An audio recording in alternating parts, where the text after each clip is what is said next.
Hi hello welcome. மும்பைல குர்லான்ற ஒரு பகுதியில அந்த வானத்துல உயர்ந்து நிற்கும் ஒரு கண்ணாடி பில்டிங்க கொண்டது அந்த வளாகம். அதாவது பில்டிங் முழுவதுமே கல் மணல் சுவரால ஆனது இல்லாம முழுவதுமே கண்ணாடியால ஆன ஒரு வளாகம் அது. அந்த பில்டிங்ல இருந்து வெளியில பார்க்கும்போது எல்லாமே நல்லா டிரான்ஸ்பரண்டா தெரியும், ரொம்ப சூப்பரா இருக்கும். மிக உயரமான கண்ணாடி கட்டிடம் பாத்தீங்கன்னா அந்த கண்ணாடி கட்டிடம் தான். அது மிக பழமையானதும் அதுதான் சொல்லலாம். அது ஒரு மிகப்பெரிய நுகர்வோர் பொருள் எல்லாம் தயாரிக்கும் ஒரு நிறுவனம். அந்த நிறுவனத்துல பாத்தீங்க அப்படின்னா ஷாம்பூல இருந்து பிஸ்கெட்ல இருந்து சிப்ஸ்ல இருந்து வீட்டுக்கு தேவையான மளிகை சாமான் இருந்து எல்லாமே தயாரிக்கும் நிறுவனம் அந்த நிறுவனம். அந்த நிறுவனத்துல வேலை செய்யணும் பாத்தீங்க அப்படின்னா பியூன்ல இருந்து ஒர்க் பண்ற மேனேஜர்ஸ் எல்லாருக்குமே பட்டப்படிப்பு தேவை. பட்டப்படிப்பு இல்லைன்னா அந்த நிறுவனத்துல சேர முடியாது. அந்த நிறுவனத்தை நடத்துற பேரு அரவிந்த் சர்மா. அந்த வளாகம் பக்கத்துல ஒரு சின்ன பகுதி இருக்கு, டோர்வெளின்னு. அந்த டோர்வெளி பகுதியில அனையா 23 வயசு பெண் அந்த இடத்துல வாழ்ந்துட்டு இருக்கா. அவ 10வது தோல்வி அடைஞ்சிருக்கா. 10வது தோல்வி அடைஞ்சிருக்கா. ஆனா அவ ஒரு விஷயம் பார்த்தா அப்படின்னா ரொம்ப உன்னிப்பா கவனிப்பா. ஒரு சின்ன சின்ன விஷயங்களும் உன் கண்ணுல உன்னிப்பா இருக்கும். கழுக கண்ணு மாதிரி உன் கண்ணுல எல்லாம் படுது அப்படின்னு நம்ம சொல்லுவோம் இல்லையா, அந்த மாதிரி அவளுடைய கண்ணுல ஒரு சின்ன சின்ன விஷயங்களும் அவ்வளவு அழகா தெரியும். அவ ஒரு விஷயத்த பார்த்தானா அவ அவ்வளவு உள்நோக்கி அந்த விஷயத்த பாப்பா. சில வருடங்களுக்கு முன்பு என்ன பண்றாரு, அவ அப்பா இறந்துடுறாரு. அவளுக்கு வயது 23 ஆகுது. தன் அம்மா தன் பிழைப்புக்காக என்ன பண்றாங்க, ஒரு தேநீர் கடை வச்சிருக்காங்க. அந்த தேநீர் கடையில அவ வேலை செஞ்சுட்டு இருக்கா. அதாவது அந்த தேநீர் கடையில உள்ள வருமானம் மூலமா என்ன பண்ணலாம், 2 வேளை சாப்பிடலாம், அந்த அளவுக்கு வருமானம் இருக்கு. அம்மாவும் பெண்ணும் அந்த தேநீர் கடையை நல்லபடியா நடத்திட்டே வராங்க. சில நாட்களுக்கு முன்னாடி என்ன ஆகுதுன்னா, அன்னையோட அம்மாவுக்கு நெஞ்சு வலி வந்துருது. நெஞ்சு வலி ரொம்ப பதட்டமாய் போய் ஹாஸ்பிட்டல் கூட்டிட்டு போய் பாக்குறா. ஹாஸ்பிட்டல் கூட்டிட்டு போய் பாத்தீங்கன்னா அவங்க அம்மாவுக்கு ஆபரேஷன் செஞ்சிடணும், நிறைய பணம் செலவாகும் அப்படின்னு யோசனை பண்றா. அவளுக்கு அனையாக்கு என்ன செய்யறதுன்னு புரியாம இருக்கு. ஐயோ நம்ம யார்கிட்ட உதவி கேட்கணும், நம்மள யாரும் இந்த சொல்ற அளவுக்கு ஒன்னும் தெரியாது, நம்மள சுத்தி உள்ளவங்களும் யாரும் ரொம்ப வசதியா இல்லையா அப்படின்னு யோசனை பண்றா அனையா. அப்ப அனையா என்ன பண்றா, அந்த வளாகத்துல உள்ள அந்த வளாகத்துல பேர் சர்மா டவர்ஸ். அந்த சர்மா டவர்ஸ் பாக்குறா. இந்த சர்மா டவர்ஸ்ல உள்ளவங்க கிட்ட நம்ம பணம் கேட்டா கண்டிப்பா தருவாங்கல்ல, அவங்க மூலியமா நம்ம அம்மாவுக்கு ஏதாவது உதவி பண்ணி நம்மளோட அம்மாவோட ஆபரேஷன் பண்ணலாம்ல. ஆனா அப்படின்னு சொல்லிட்டு யோசனை பண்றா. அவரோட யோசனை கொஞ்சம் முட்டாள்தனமா தான் இருக்கு. இருந்தாலும் யோசனை பண்ணிட்டு பரண்டு படுக்கிறா. அடுத்த நாள் என்ன பண்றா, அந்த சர்மா டவர்ஸ் நோக்கி போறா. நல்லா அழகா ஒரு நல்ல சுடிதார் போட்டுட்டு போறா. அங்க உள்ள வாட்ச்மேன் கேக்குறாரு, என்னம்மா என்ன விஷயம், யார பார்க்க போறீங்க அப்படின்னு சொல்லிட்டு கேக்குறாங்க. அப்ப நான் அரவிந்த் சர்மாவை பார்க்க போறேன் அப்படின்னு சிரிக்கிறாங்க அங்க உள்ள வாட்ச்மேன். என்னம்மா அரவிந்த் சர்மானா உங்க வீட்டுல வேலை செய்யற வேலைக்காரங்க நினைச்சுக்கிட்டியா, அவரை பாக்கிறதுக்குலாம் அப்பாயின்மெண்ட் வேணும், நீ இந்த மாதிரிலாம் பார்க்க முடியாது, போமான்னு சொல்லிட்டு வாட்ச்மேன் அனுப்பி விடுறாரு. ஏன்னா அனையா பிடிவாதமா என்ன பண்றா, அந்த இடத்துல நிக்கிறா. சரி ஒரு நாள் நிக்கிறா, திருப்பி மற்றொரு நாள் பாக்குறா, மற்றொரு நாள் நிக்கிறா. இப்படி தினந்தோறும் நின்னுட்டே இருக்கா. மழை வெயில் தூசி எதுவும் பார்க்காம நின்னுட்டே இருக்கா. அப்ப அந்த வாட்ச்மேனுக்கே ரொம்ப அவளை பார்க்க பாவமா இருக்கு. ஏன்னா ஒரு நாள் 2 நாள்ல கிட்டத்தட்ட ஒரு வாரத்துக்கு மேலே நின்னுட்டு இருக்கா. அப்ப அந்த வாட்ச்மேனுக்கு பார்க்க பாவமா இருக்கிறதுனால என்ன பண்றாரு, அரவிந்த் சர்மா அவருடைய பிஏக்கு கால் பண்ணி, மேம் இந்த மாதிரி அரவிந்த் சர்மா சாரை பாக்கணும்னு கிட்டத்தட்ட அந்த பெண் ஒரு வாரத்துக்கு மேலமா ஒரே இடத்துல கம்பெனில நிக்கிறாங்க அது அப்படின்னு சொல்றாங்க. அப்ப அந்த பிஏ என்ன பண்றாங்க, அரவிந்த் சர்மா கிட்ட இந்த மாதிரி உங்களை ஒரு பெண் பார்க்க ஒரு வாரத்துக்கு மேல நிக்கிறாங்க அப்படின்னு சொல்றாங்க. சரி வர சொல்லுன்னு அரவிந்த் சர்மா சார் சொல்றாரு. சரின்னு சொல்லிட்டு என்ன பண்றாங்க, வாட்ச்மேன் அம்மா உன்னை அரவிந்த் சர்மா சார் கூப்பிடுறாரு, நீ போலாம் அப்படின்னு சொல்லிட்டு அனுப்பியிருக்காரு. அப்ப அந்த பெண் என்ன பண்றா, ஒரு சாதாரண உடாணிஞ்சுதான் போறா. கிட்டத்தட்ட மேல் மாடிக்கு அந்த கூரையில உள்ள டாப் ஃப்ளோர்ல அரவிந்த் சர்மா இருக்காரு. அந்த டாப் ஃப்ளோருக்கு அனையா போறா. ஆனா அனையாக்கு எந்த ஒரு பயமும் பதற்றமும் இல்லாம ரொம்ப தைரியமா போறா. அதாவது அவங்க உள்ள ஆபீஸோட டெக்கரேஷன்ஸ் எல்லாம் பார்த்துட்டு எந்த ஒரு வேப்பு இல்லாம ஒரு எளிமையான பெண்ணா போறா. அரவிந்த் சர்மா, யார் நீ, எதுக்கு நீ என்ன பார்க்கணும்னு நினைச்சிட்டு இருக்க அப்படின்னு சொல்லிட்டு கேக்குறா. அனையா என்ன சொல்றா, சார் எனக்கு வேலை வேணும் அப்படின்னு சொல்லிட்டு அரவிந்த் சர்மா நோக்கி கேக்குறா. வேலை தானே, அப்ப என்ன பட்டம் முடிச்சிருக்க அப்படின்னு சொல்லி கேக்குறாரு. சார் என்கிட்ட பட்ட படிப்புலாம் இல்ல, நான் 10வது தோல்வி அப்படின்றாரு. அதை கேட்ட உடனே அரவிந்த் சர்மாவுக்கு ரொம்ப கோவம் வருது. கோவம் வந்துட்டு ஆபீஸ் விட்டுட்டு போய் என் டைம் நீ வேஸ்ட் பண்ணிட்டு இருக்காது, எனக்கு நிறைய வேலைகள் இருக்கு அப்படின்றாரு. சார் நான் உங்க ஆபீஸ்ல ஒர்க் பண்ணலாம்னு நினைக்கிறேன் சார், இங்க பாருங்க நான் பட்டம் படிப்பு முடிச்சவங்களுக்கு மட்டும் தான் வேலை தருவேன் அப்படின்றாரு.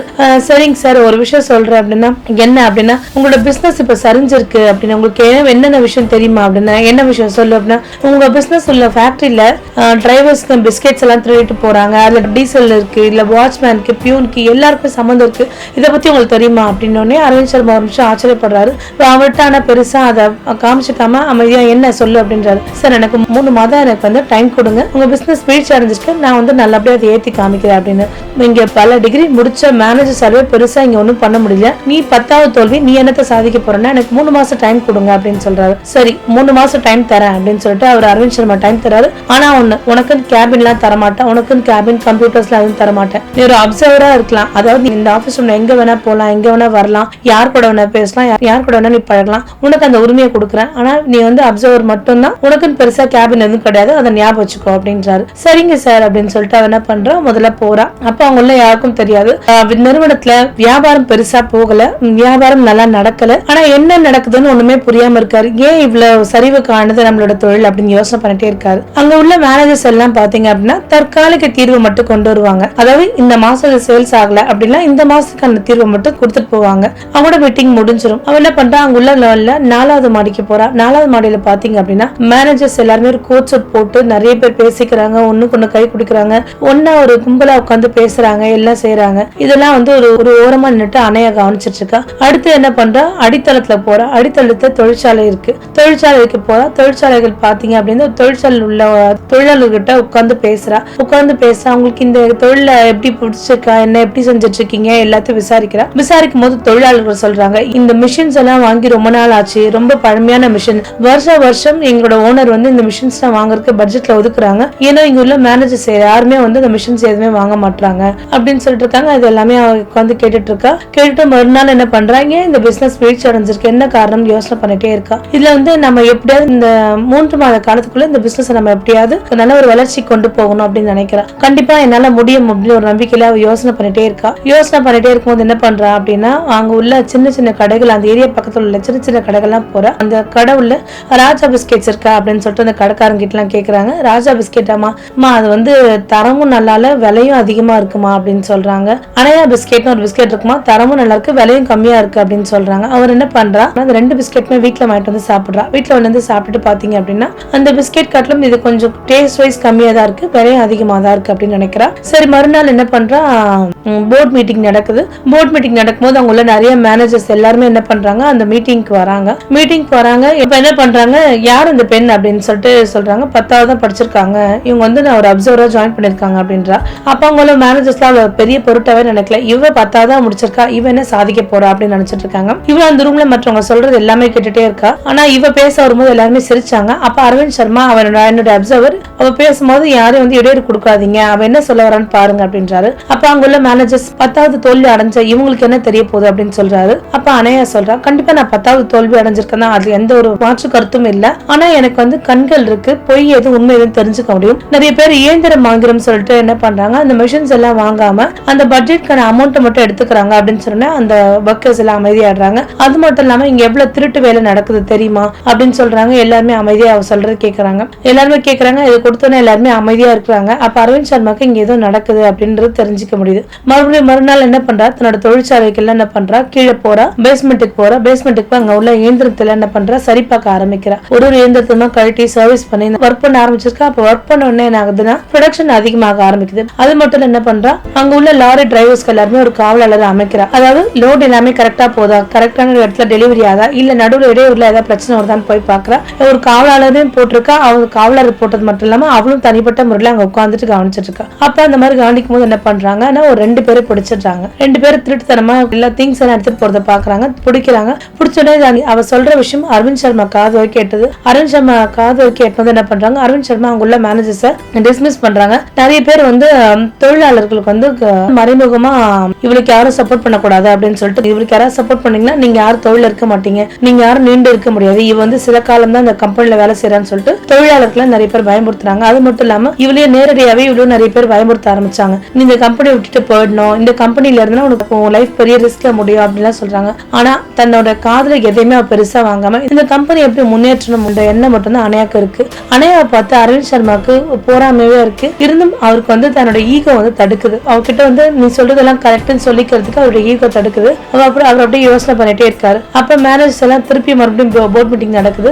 நீங்க இன்னைக்கு என்ன திட்டம் வச்சிருக்கீங்க அப்படின்னு சொல்றா. அப்ப அனையா சொல்றான், மற்ற கடைக்கெல்லாம் போய் நான் பாத்துட்டேன், என்னென்ன பிரச்சனைகள் நடக்குதுன்றது நான் பாத்துட்டேன். அங்க பாத்தீங்க அப்படின்னா பிஸ்கெட் அவங்க கிட்ட குவாலிட்டியா இருக்கு, விலை கம்மியா இருக்கு. கண்டிப்பா நம்மளும் குவாலிட்டியில நல்லபடியா இம்ப்ரூவ் பண்ணணும், அதுக்கேற்ற மாதிரி விலையும் குறைக்கணும், விலையும் குறைச்சின்னா நமக்கு ப்ரொடக்ஷன் அதிகமாகும் அப்படின்னு சொல்றாங்க. அப்ப அந்த அரவிந்த் சர்மா கேட்கிறார், நீ சொல்ற விஷயம் தற்காலிகமா இருக்கிறது மட்டும்தான், ஆனா நிரந்தரமா இருக்கிறதுக்கு என்ன சொல்யூஷன் யோசனை பண்ணிருக்கேன் அப்படின்றாங்க. அதுக்கு நான் கண்டிப்பா ஒரு தீர்வு சொல்றேன் சார் அப்படின்னு சொல்றா. ஆனா உட்காந்து யோசனை பண்ணிட்டே இருக்கான். அப்ப அரவிந்த் சர்மா தன்னோட ஆபீஸ் பில்டிங்ல இருந்து வெளியில இருந்து பாக்குறாரு. யார் இந்த பெண், இந்த பெண்ணுக்கே இவ்வளவு ஒரு தீப்பொறி இருக்கு, இந்த பெண் என்னோட மூழ்க போற பிசினஸ கரைகோரமா கொண்டு வரதுக்காக இந்த பெண் எனக்காக கடவுள் அமைச்சிருக்காரு. இந்த பெண்ணால சாதிக்க முடியுமா, பெருசா நம்ம பிசினஸ்க்கு பெரும் வளர்ச்சி கொடுக்க முடியுமான்னு நினைச்சிட்டே இருக்காரு. அவர் நினைச்சிட்டே இருக்கும்போது பாத்தீங்க அப்படின்னா முந்தைய மாதிரி பிசினஸ் இல்லாம இப்ப விலை குறைச்சு குவாலிட்டி குவாலிட்டி இம்ப்ரூவ் பண்ணதுக்கு அப்புறம் நிறைய ப்ராடக்ட்ஸ் அதிகமா ஆகாச்சு. 15% ப்ரொடக்ஷன் அதிகமாவே இருக்கு. அது மட்டும் இல்லாம லாபமும் அதிகமாயிட்டு இருக்கு. அரவிந்த் சர்மாக்கு அது நினைச்ச ஒரே சந்தோஷமா இருக்கு. ஆனா அரவிந்த் சர்மா அனையா கிட்ட ஒரு கேள்வி கேட்கிறாரு,